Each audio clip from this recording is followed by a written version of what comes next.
안녕하세요. 금주 23일차 타임오너입니다.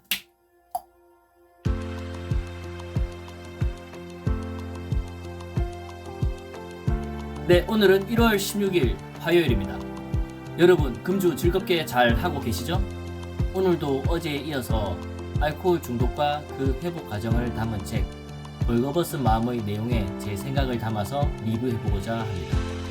알코올 중독은 열쇠가 없는 수갑을 차고 있는 것이라고 말합니다. 주위 모든 사람들이 이 수갑은 스스로 채운 것이라고 말하지만 당사자인 우리는 내가 언제 그랬었지조차 기억하지 못합니다. 이 수갑으로 인해 손목의 피부가 벗겨지고 감염이 되었지만 풀지를 못합니다. 수갑을 찬 채로 할 수 있는 일이 줄어들게 되죠. 손목이 아파서 병원으로 가니 의사 선생님은 스스로 수갑을 채운 것은 잘못된 일이며 손목의 감염이 계속되면 위험하다고 말해줍니다. 가능한 빨리 풀지 않으면 건강과 삶뿐만 아니라 가족, 지인 등 주변 사람들까지 잃을 수 있다고 말합니다. 하지만 의사도 열쇠를 가지고 있지 않아서 본인이 해줄 수 있는 일은 없으며 스스로 수갑을 풀어야 한다고 말합니다. 답답한 일이죠. 하지만 의사가 할 수 있는 일은 이게 전부입니다. 술에 의존하게 된 술꾼들이 본인이 계속 술을 마시면 안 된다는 사실을 깨닫고 술을 마시지 않기 위해 노력하지만 어려움에 봉착하게 됩니다. 그래서 병원으로 가서 상담을 받으니 의사가 이런저런 충고를 해주지만 의사 선생님은 충고를 해주면서도 이러한 충고가 도움이 되지 않는다는 사실을 알고 있기 때문에 충고를 따를 것이라 믿지도 않습니다. 가족들은 더 이상 술을 마시면 떠날 거라고 협박을 하지만 그러한 협박도 통하지 않습니다. 그 누구보다도 본인 자신이 가장 술을 끊고 싶어 합니다.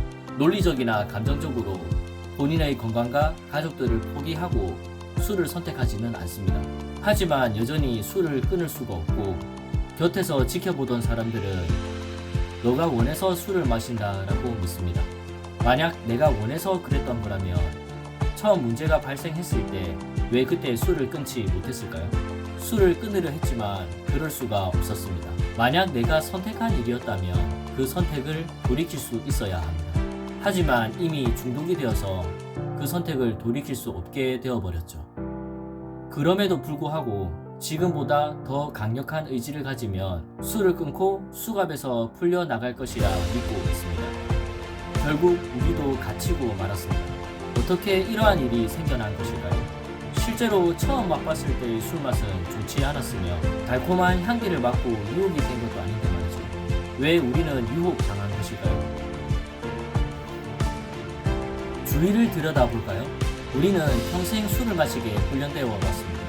특히 TV나 각종 매체들에서 술 광고는 끊임없이 나오고 있고 오랜 기간 동안 이 술 광고들을 봐왔습니다. 술 광고 마케터들은 정말 대단한 사람들입니다. 매력적인 광고가 제거된 술, 그 실제 상품은 끔찍한 맛과 중독성을 갖춘 에탄올일 뿐입니다.